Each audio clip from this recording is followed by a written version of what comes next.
Good morning, class. Today I will teach you about the topic that is chronic obstructive pulmonary disease.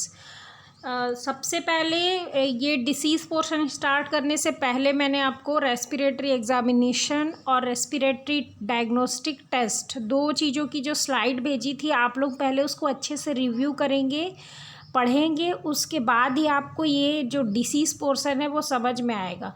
इसके पहले मैंने आपको upper respiratory tract infection की बहुत सारे स्लाइड्स भेजे हैं, वो सारे छोटे टॉपिक है तो उनको भी आपको रिव्यू करना है। नेक्स्ट आते हैं इस टॉपिक पे, क्रॉनिक ऑब्स्ट्रक्टिव पल्मोनरी डिसीज़। तो इसमें दो टॉपिक्स हैं, दो डिसीज़ है जो कंबाइन होके सीओपीडी कॉज करते हैं। That is first one is bronchitis, इसका स्लाइड मैं आप लोगों को भेज चुकी हूँ, एंड सेकेंड वन इज़ इम्फाइसीमा। इम्फाइसीमा का भी स्लाइड मैंने आपको कल भेजा था। तो ये जो दो स्लाइड्स हैं इनको मैंने आपको सेंड कर दिया है। दोनों स्लाइड्स का ये कंबाइन फॉर्म है, यानी कि ये दोनों डिसीज़ मिलके सीओपीडी कॉज करते हैं। तो अब जो हम लोग इस डिसीज़ के बारे में पढ़ेंगे, इसमें हम लोग दोनों डिसीज़ को कंबाइनली पढ़ेंगे। Okay, so let's start from the introduction. What does the COPD do? COPD क्या करता है, हमारी बॉडी में क्या करता है वो? It cause the airway narrowing, inflammation and mucus production.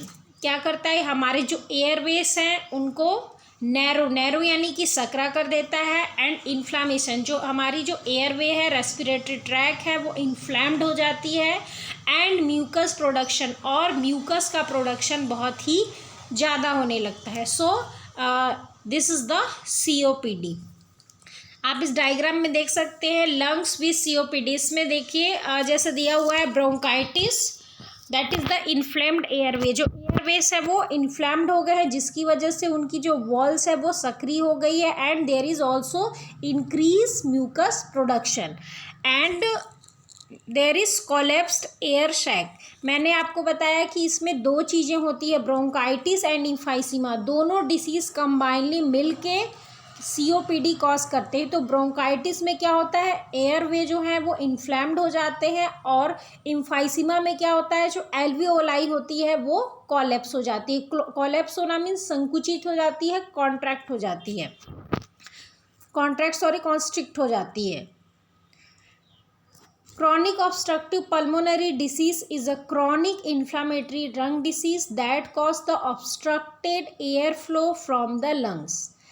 And the emphysema and chronic bronchitis are the two common condition that contributes to COPD. अभी मैंने बताया कि जो COPD है it is a chronic inflammatory lung disease. ये inflammatory lung disease है, यानी कि इस डिसीज़ में लंग्स में इन्फ्लामेशन हो जाता है, and which cause obstructed air flow, जिसकी वजह से लंग्स में जो एयर फ्लो जो होता है वो ऑब्स्ट्रक्ट हो जाता है, यानी कि जो गैसेस एक्सचेंज है वो ऑब्स्ट्रक्ट हो जाता है।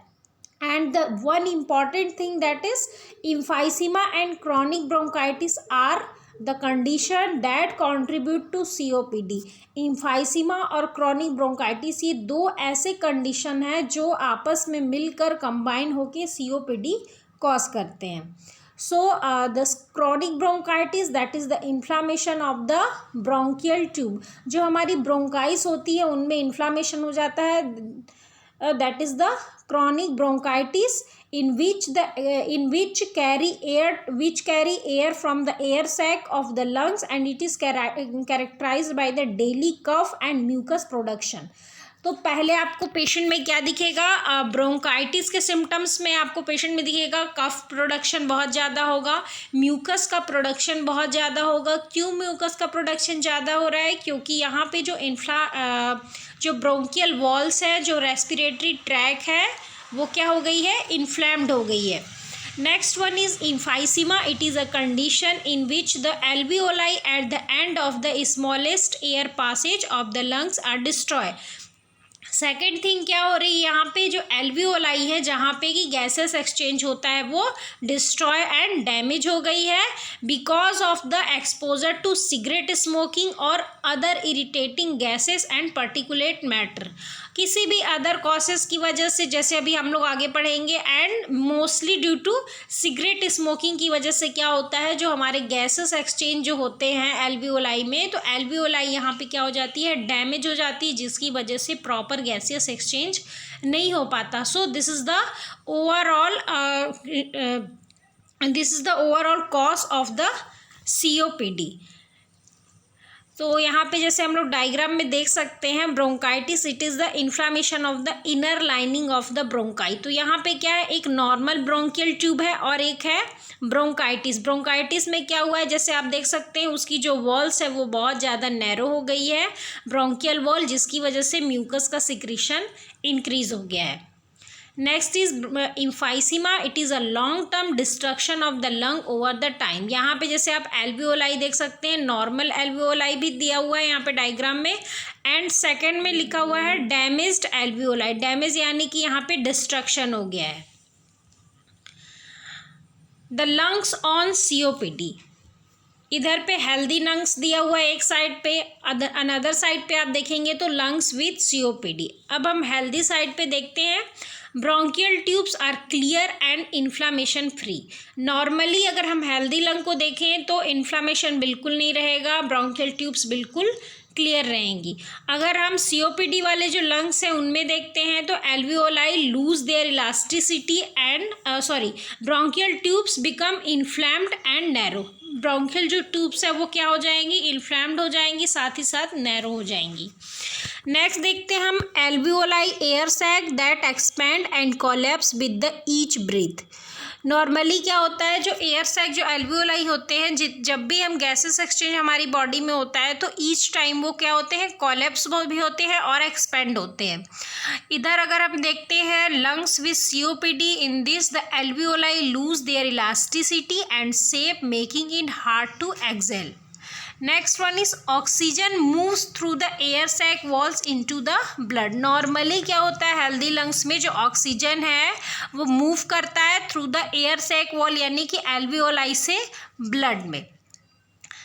यहाँ पे क्या है, एबनॉर्मल जो लंग है with COPD, air gate trapped in the lungs. जो एयर्स हैं वो लंग्स में ही ट्रैप्ड हो जाते हैं, फंस जाते हैं, मतलब वो वहाँ से ब्लड में सर्कुलेट नहीं हो पाते.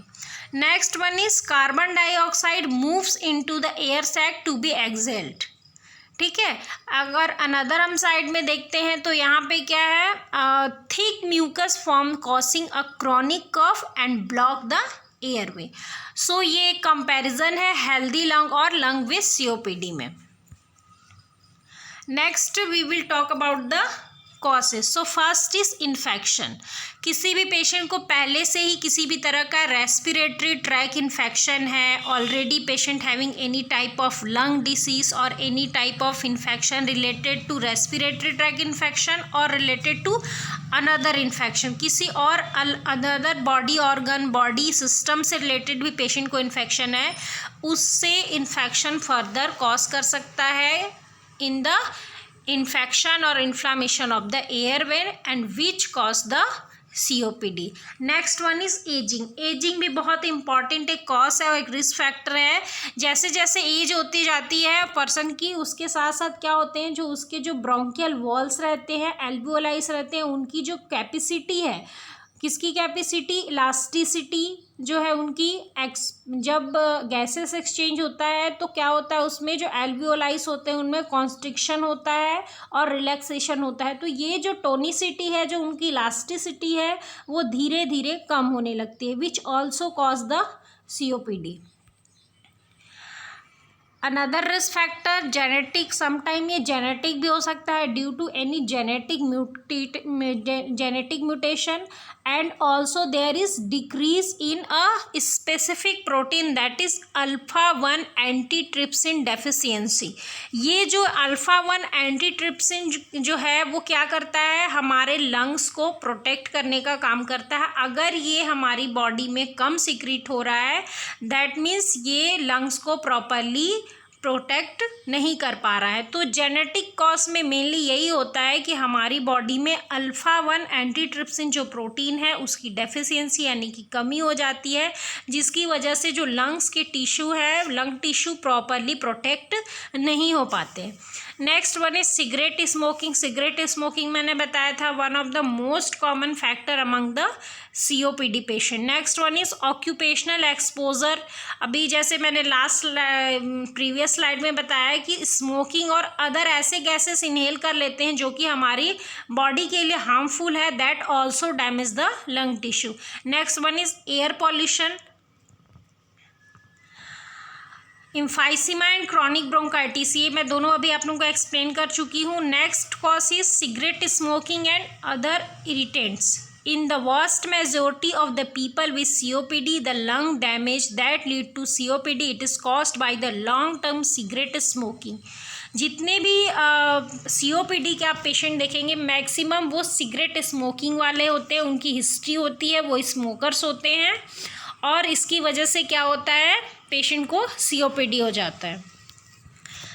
Occupational exposure to dust and chemicals. Long-term exposure to chemical fumes, vapor, dust in the workplace can also irritate and cause the inflammation in the lungs.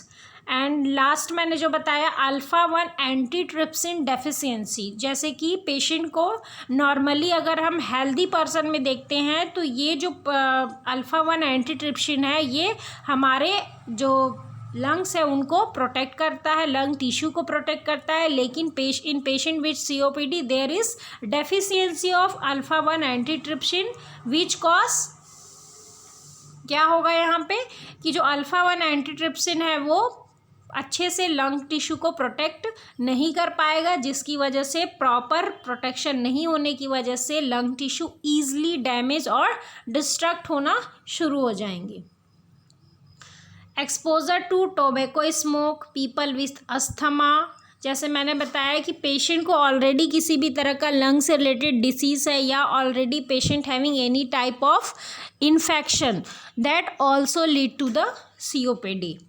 Exposure to fumes, genetics. Next is pathophysiology. यहाँ पे दो pathophysiology मैंने बताया है, तो ये जो first वाली जो 3 स्लाइड्स है ये आपको नहीं पढ़नी है, ये थोड़ा टफ है पैथोफिजियोलॉजी। एक इजी पैथोफिजियोलॉजी है that is the pathophysiology of COPD including bronchitis and emphysema. तो इसमें हम जैसे कि हमने देखा कि ब्रोंकाइटिस और इम्फाइसीमा दोनों मिलके कंबाइनली COPD कॉज करते हैं। तो यहाँ पे हम स्टार्ट करते हैं firstly due to the aetiological factor. Aetiological factor means mainly जो कॉज है that is the tobacco smoke, air pollution, any type of infection और genetic problem that is the deficiency of alpha one antitrypsin protein. So अब दोनों तरफ हम देखते हैं। First bronchitis के लिए अगर हम देखते हैं तो सबसे पहले क्या होता है, due to all the aetiological factor that cause continual bronchial irritation and inflammation. Continue उनकी वजह से क्या होता है, ब्रोंकियल वॉल्स में, ब्रोंकाई में इन्फ्लामेशन और इरिटेशन होता है that cause the chronic bronchitis. Chronic bronchitis होने के बाद बॉडी में क्या हो रहा है, ब्रोंकियल वॉल्स में क्या हो रहा है, first one is bronchial edema. जो ब्रोंकियल जो टिश्यू है उनमें एडिमा हो जाता है, edema that is the swelling.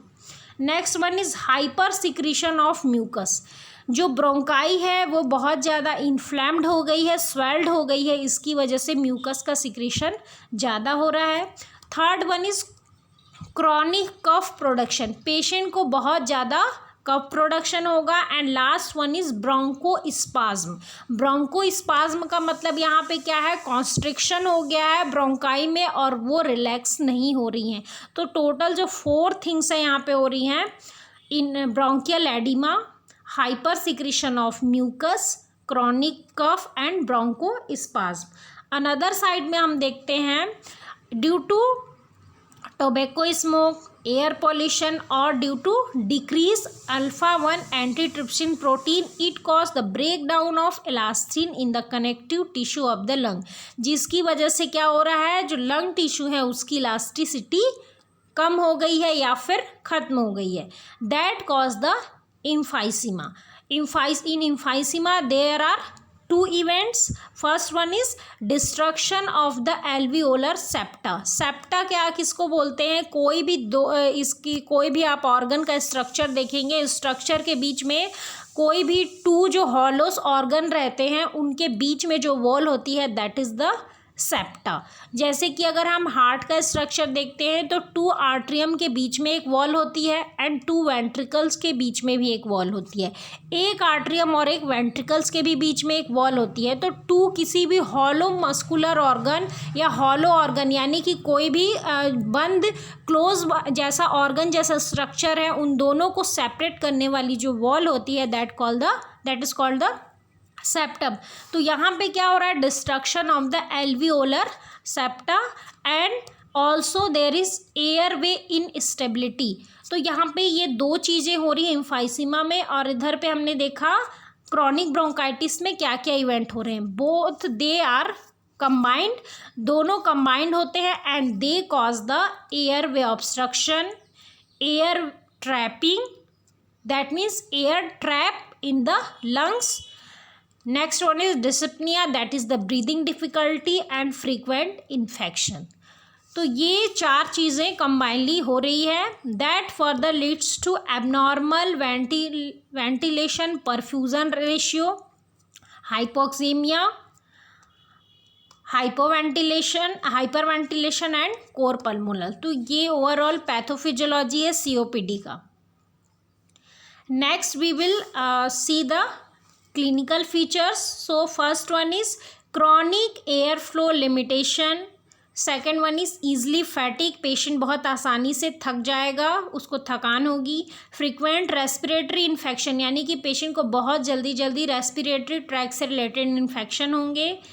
Use of accessory muscles to breathe, use of accessory muscles to breathe का मतलब यहाँ पे क्या है, पेशेंट जो है वो जो रेस्पिरेटरी मसल्स हैं उनसे प्रॉपरली ब्रीथ नहीं लेगा, वो अपने जो एसेसरी मसल्स हैं उनको यूज़ करेगा। Next one is digital clubbing, proximal और डिजिटल मैंने बताया है, प्रॉक्सिमल और डिजिटल। तो इसमें क्या होगी, क्लबिंग, क्लबिंग मीन्स क्या है यहाँ पे, bluish discolouration of the skin. Next one is cor pulmonale, already मैं आप लोगों को कार्डियक डिसीज में पढ़ा चुकी हूँ। थिन इन अपीयरेंस, पेशेंट बहुत ही लीन एंड थिन हो जाएगा। वीजिंग, पर्स लीफ ब्रीदिंग, ये हम लोग आगे पढ़ेंगे अभी, purse lip breathing. Next one is chronic cough production, barrel chest, barrel chest जैसे कि आप लोग देख सकते हैं जो क्वासियोरकर वाले जो बच्चे होते हैं, रिकेट्स वाले बच्चों को आपने देखा होगा, जो उनके जो रिप्स होते हैं वो बहुत ही ज़्यादा बाहर आ जाते हैं, तो that is the appearance of barrel chest, है ना। तो पेशेंट का चेस्ट आपको वैसे दिखेगा सामने की तरफ उभरा हुआ, यानी कि धनुष आकार में हो सकता है, ये बोल सकते हैं, तो that is the barrel chest. Next one is breathing difficulty, prolong expiratory time, bronchitis and increase the sputum production. So this is the overall clinical feature. So जो मेन clinical features हैं, first one is chronic intermittent cough production, breathing difficulty, chest tightness, sputum production, wheezing, barrel chest, barrel chest में जैसे कि आप यहाँ पे diagram देख सकते हैं, चेस्ट जो है सामने की तरफ उसमें उभार हो जाएगा, प्रोट्रूशन हो जाएगा। Next one is fatigue, patient बहुत ही ज़्यादा थका हुआ दिखेगा। एंड नेक्स्ट, पेशेंट में sit upright with arm supported on a fix surface such as an over bed table and tripod position. Maximum जो पेशेंट है वो इसी पोजिशन में आपको दिखेगा। नेक्स्ट, डायग्नोसिस, कैसे हम डायग्नोस करेंगे, how we will diagnose the patient. So first start from the history taking, सबसे पहले हमको पेशेंट की हिस्ट्री लेनी है। हिस्ट्री में हमको सारी चीज़ें पूछनी है, पेशेंट को पहले से किसी भी तरह का लंग इन्फेक्शन है या लंग डिसीज़ है, पेशेंट को पहले से किसी भी तरह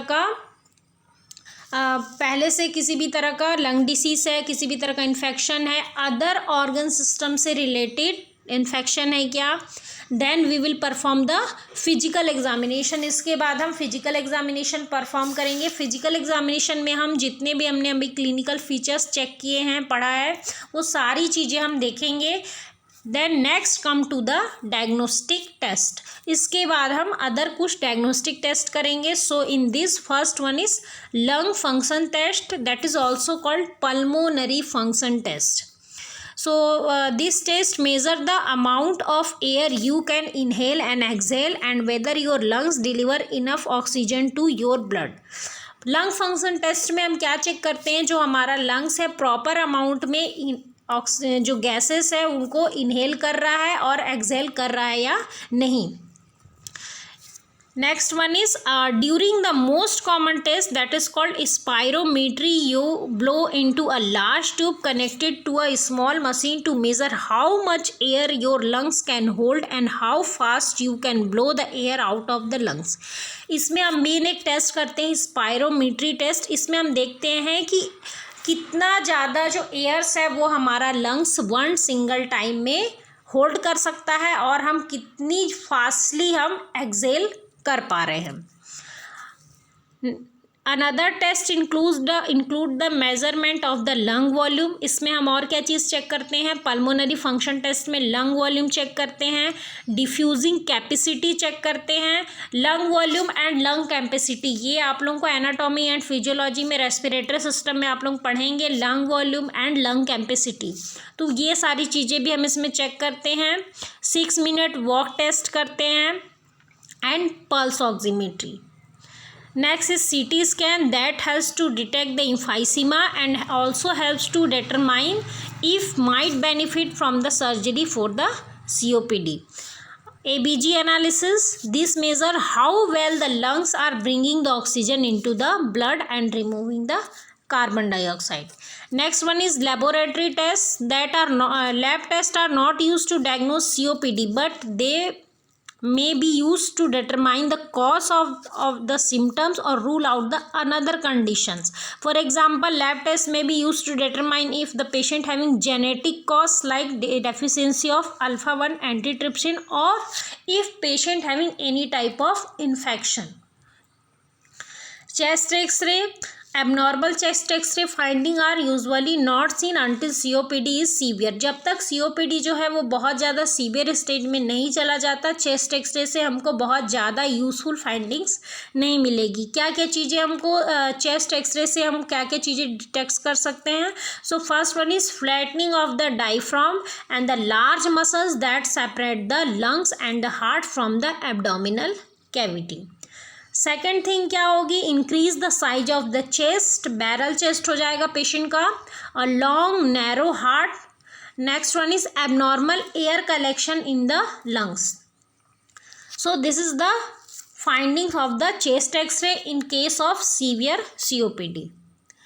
Next one is sputum culture test. A sputum culture, it is a test to detect and identify the bacteria or fungus that are infecting the lungs or breathing passes, and the sample of sputum is placed in a container with substance that promote the growth of bacteria and fungi. अब इसमें क्या करते हैं, sputum culture test में हम ये detect करते हैं, आइडेंटिफाई करते हैं कि if patient having any type of infection which cause COPD, then कौन से टाइप का बैक्टीरिया है, तो इसके लिए हम स्पूटम कल्चर टेस्ट करते हैं। इसमें हम क्या क्या चीज़ें चेक करते हैं, अगर कल्चर टेस्ट पॉजिटिव है तो कलर कैसा है स्पूटम का, स्मेल कैसी है, एंड थिकनेस कितना ज़्यादा स्पूटम थिक है। So these all are the diagram of diagnostic test. In this is the thoracentesis and pleural fluid analysis. इसमें हम क्या करते हैं, पेशेंट को हम सबसे पहले जो आप पोजीशन देख रहे हैं सिटिंग पोजीशन में हम रखते हैं, पेशेंट सामने की तरफ बेंड रहेगा, और इसमें हम क्या करते हैं, लंग से जो फ्लूइड है उसको कलेक्ट करते हैं, प्लूरल फ्लूइड कलेक्ट करते हैं and examine the pleural fluid for the detection of any type of pathology like any type of lung infection और deficiency of alpha-1 antitrypsin protein. Laryngoscopy, bronchoscopy, ये दोनों चीज़ों से हम क्या करते हैं, जो ब्रोंकियल वॉल है, जो लैरिंग्स है और हमारे जो रेस्पिरेटरी ट्रैक है उनको हम एग्जामिन करते हैं, इज़ देयर एनी इन्फ्लामेशन और not.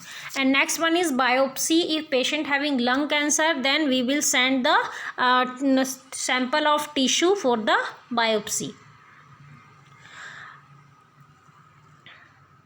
Next one is stages. 4 stage में डिवाइड किया गया है COPD को, and it's all depend on the result of pulmonary function test, especially the forced expiratory volume.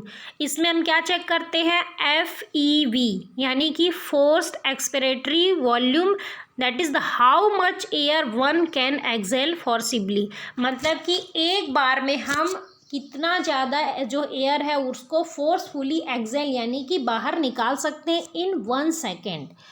सो इसमें सबसे फर्स्ट स्टेज है FEV1 of equal on more than 80% of the predicted value. मतलब कि स्टेज 1 में पेशेंट कब है, जब हम 80% जो एयर है उसको हम एक्सेल कर पा रहे हैं with in 1 second. Second stage में 50 to 79% एयर एक्सेल कर पा रहे हैं 1 सेकेंड में। Third stage 30 to 49% air exhale कर पा रहे हैं हम within 1 second. And last one is the less than 30% जो एयर है वो हम एक्सेल कर पा रहे हैं विद इन द 1 सेकेंड। तो ये डिपेंड करता है कि हम 1 सेकेंड में कितना ज़्यादा एयर एक्सेल कर पा रहे हैं, and that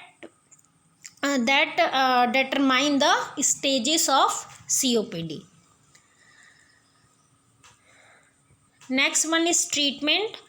The 3 major goals of the treatment and management of COPD that are the lessen the airflow limitation. सबसे पहले जो पेशेंट का मैनेजमेंट ट्रीटमेंट करना है तो हमारे 3 गोल्स हैं। एयरवे लिमिटेशन को हमको डिक्रीज करना है। Next, prevent and treat the secondary medical complication. किसी भी तरह का जो कॉम्प्लिकेशन है फर्दर पेशेंट को हो सकता है उसको हमको प्रिवेंट करना है, like hypoxemia and infection. Next one is decrease respiratory symptom and improve the quality of life. तो सबसे पहले हमको यहाँ पे क्या करना है, oral medication to quit the smoking. यहाँ पे जैसे हमने देखा जो मेनली जो कॉज है वो स्मोकिंग है, तो यहाँ पे पेशेंट को हमको क्या करना है, स्मोकिंग को क्विट करने के लिए बोलना है। इसके लिए 2 मेडिकेशंस हैं। First one is Chantix. It is an oral medication which is prescribed to promote the cessation of smoking, and it is also an alternative to try to quit the smoking. Next one is Zyban. It is an antidepressant that helps to reduce the symptoms of nicotine withdrawal. ये जो second वाला medicine है, जब हम smoking patient को quit करने के लिए बोलेंगे तो उसमें विड्रॉल सिम्टम दिखेंगे। विड्रॉल सिम्टम क्या होता है, कभी भी किसी भी जैसे ड्रग पेशेंट कंटिन्यूस ले रहा है, ड्रग अब्यूज़ कर रहा है, या फिर अल्कोहल ले रहा है, या फिर किसी भी चीज़ का पेशेंट को अगर एडिक्शन है बहुत दिनों से और हमने उसे वो छोड़ने के लिए कहा या पेशेंट उस चीज़ को छोड़ रहा है, तो उसकी वजह से बॉडी में बहुत सारे सिम्टम्स आते हैं, that is called withdrawal symptom. तो उन विड्रॉल सिम्टम्स को रिलीफ से पेशेंट को रिलीफ करने के लिए हम पेशेंट को यहाँ पे Zyban which is a anti depressant, ये हम पेशेंट को देंगे, which reduce the symptoms withdrawal symptoms of the smoking cessation. Combined inhaler सब मेडिकेशन, कंबाइंड ब्रोंकोडाइलेटर्स। ब्रोंकोडाइलेटर्स का मतलब यहाँ पे क्या है, हमने देखा कि जो ब्रोंकाइटिस है उसमें जो ब्रोंकियल वॉल है इन्फ्लैम्ड हो गई है और उनकी वॉल्स नैरो हो गई, तो हमको यहाँ पे ब्रोंकियल वॉल को जो नैरो हो गई है उनको डायलेट करना है यानी कि बड़ा करना है। सो यहाँ पे ब्रोंकोडाइलेटर हम देंगे। Next one is inhaled steroid. Steroid क्या करते हैं, दे रिलीफ फ्रॉम द इन्फ्लामेशन। तो ब्रोंको जो डायलेटर्स हैं वो ब्रोंकियल वॉल जो नैरो हो गई है उसको डायलेट करेंगे और जो स्टेरॉइड्स है वो इन्फ्लामेशन को रिड्यूस करेंगे। So here we will give the combined inhalers. So example is fluticasone, formoterol. Next one is antibiotics. Antibiotics क्यों देंगे, पेशेंट को कोई भी किसी भी तरह का पहले से इन्फेक्शन है या पेशेंट को फर्दर और इन्फेक्शन ना हो, तो इन्फेक्शन को ट्रीट करने के लिए फर्दर प्रिवेंट करने के लिए हम पेशेंट को एंटीबायोटिक्स देंगे, like azithromycin. Next one is flu और pneumonia vaccine. These vaccine lower the risk of COPD। Inhaled steroid, oral steroid भी दे सकते हैं, इनहेल्ड स्टेरॉइड भी दे सकते हैं। Oral steroid for the people who experience periods when their COPD becomes more severe called moderate or severe acute exacerbation, short courses, for example 5 days of oral corticosteroid. ये हम पेशेंट को कब देखते हैं? ओरल फॉर्म में, जब patient बहुत ज़्यादा सीवियर और या फिर मॉडरेट टू सीवियर स्टेज में है।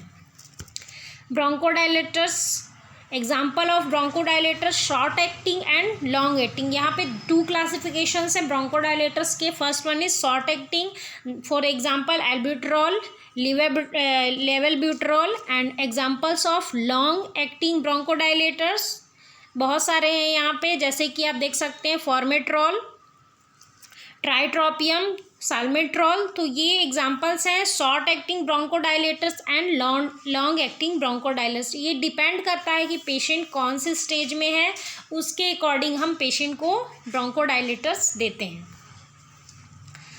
Another treatment include the lung therapy, in which first one is oxygen therapy. Patient को क्या है, यहाँ पे हाइपोक्सीमिया हो गया है, पेशेंट के जो ब्लड में सफिशिएंट ऑक्सीजन नहीं है, इसलिए हमको पेशेंट के एयरवे को पेटेंट रखने के लिए, एयरवे जो लिमिटेशन है उसको डिक्रीज करने के लिए हम पेशेंट को ऑक्सीजन थेरेपी देंगे to improve the lung function. Pulmonary rehabilitation, this program generally combine the education, exercise, training, nutrition advice and counseling. Breathing exercise for the COPD, हमने अभी क्लिनिकल फीचर्स में देखा था पर्स लीफ ब्रीदिंग। तो actually में यहाँ पे क्या है, like breathing out slowly into a straw. So first inhale slowly through your nose until your lungs are the full of air. हमको कब तक पेशेंट को बोलना है, स्लोली इनहेल करने के लिए लंग्स को, जब तक कि इसमें हमको पेशेंट को क्या बोलना है कि जैसे आप लंग्स में एयर्स को इनहेल कर रहे हैं तो आपको स्लोली बिल्कुल इनहेल करना है। कब? जब तक कि आपका लंग्स फुल ना हो जाए। आप इसमें ये भी बोल सकते हैं कि स्लोली एयर्स को इनहेल करना है। Next, exhale, purse your lips as if you are going to whistle, now exhale slowly.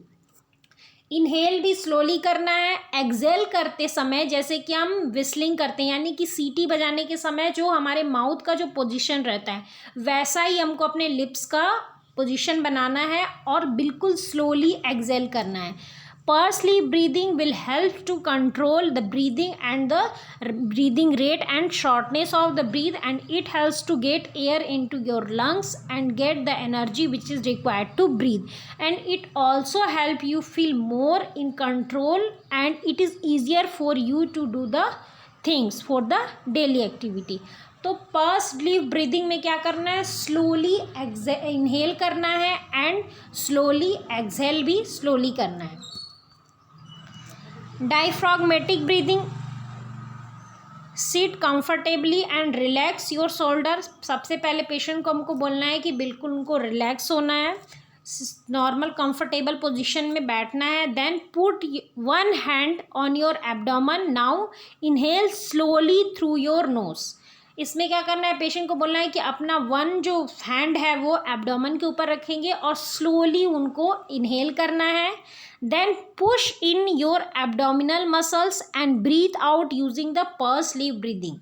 Second, जब एक्सेल करने के टाइम क्या करना है, एब्डोमेन को, जो हमने एब्डोमेन पे हैंड रखा था उसी से हमको एब्डोमेन को प्रेस करना है और बिल्कुल जैसा पर्स लीफ ब्रीदिंग में हमने एक्सेल किया था बिल्कुल वैसा ही एक्सेल करना है। तो आपको ये बिल्कुल याद रखना है। मेनली जो COPD है उसमें हम पेशेंट को डीप ब्रीदिंग एक्सरसाइज एडवाइस करते हैं। डीप ब्रीदिंग एक्सरसाइज यानी कि स्लोली इनहेल करना है और स्लोली एक्सेल करना है।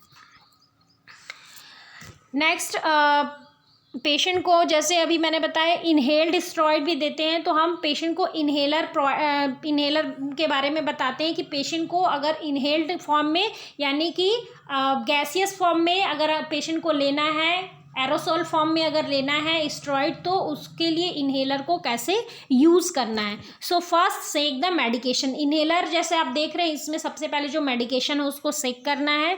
Then insert the mouthpiece of the inhaler into the rubber sealed end of the spacer. उसके बाद इसको क्या करना है, जो इनहेलर का जो माउथ पीस की तरफ का जो साइड है उसको क्या करना है, हमको स्पेसर में फिट करना है। Then breathe all of the air out of your lungs, then put the spacer into the mouth between your teeth and make a tight seal around the mouth with your lungs. Mouth को closely tight करना है.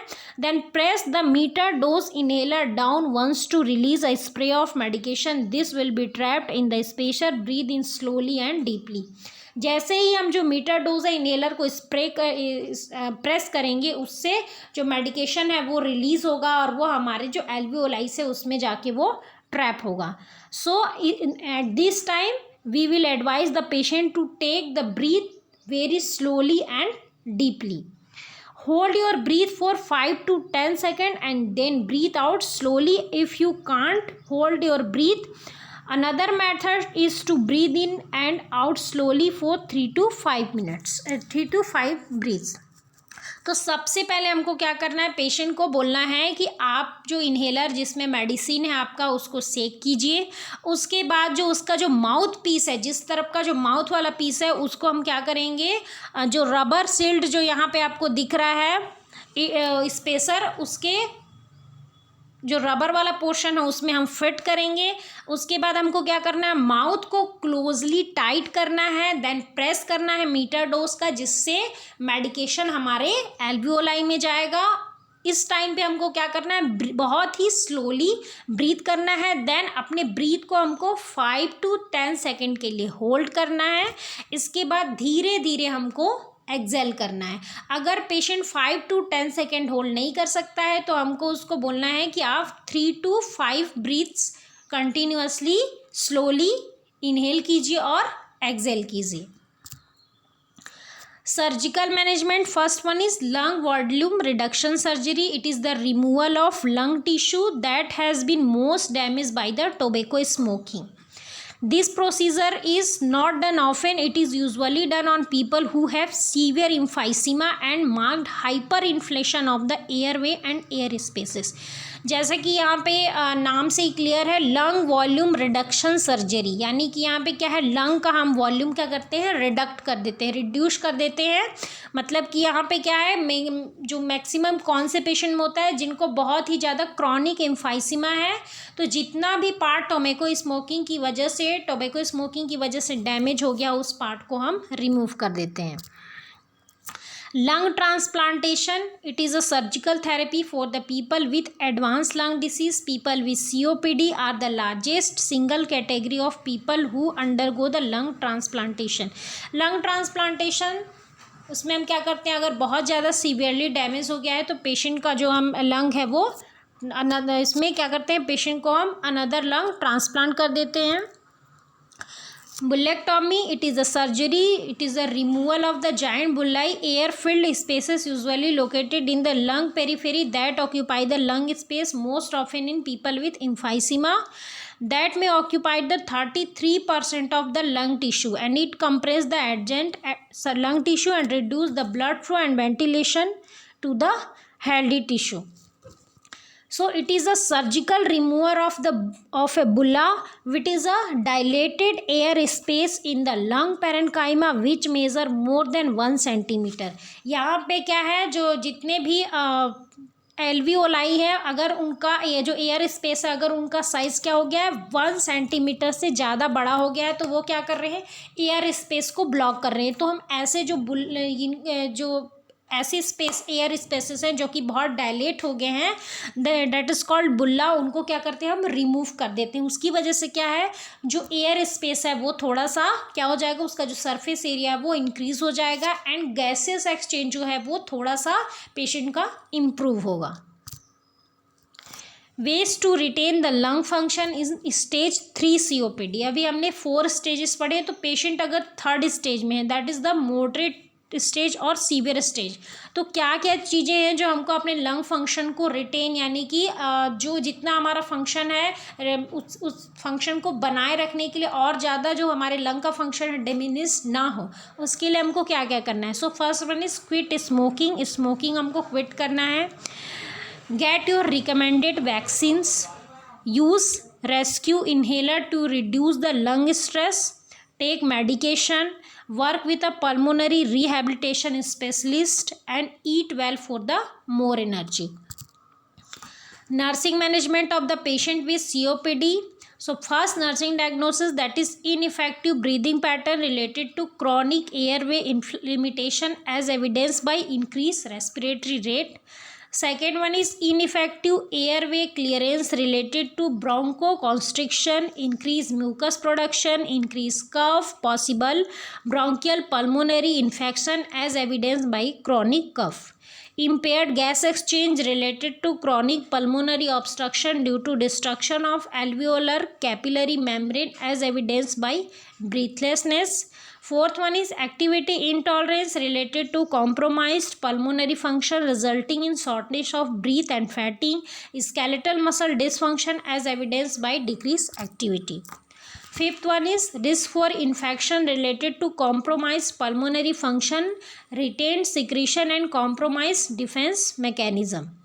Sixth one is imbalanced nutrition less than body requirement related to increased work of breathing, air swallowing, drug effect with resulting wasting of the respiratory and skeletal muscle as evidenced by the patient weight. Disturbed sleep pattern related to hypoxemia and hypercapnia, dyspnea, cough and wheezing. Ineffective coping related to stress or living with chronic disease, loss of independence, depression, anxiety disorder, panic of breathlessness. So this is the nursing diagnosis. Next one is complication. So first complication, that is the respiratory infection. Second one is heart problem.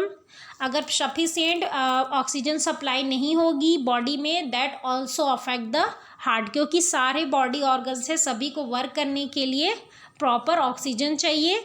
So next one is lung cancer because of the over destruction of the lung tissue due to emphysema. High blood pressure in the lung arteries. Next one is depression. So these all are about the complication of COPD.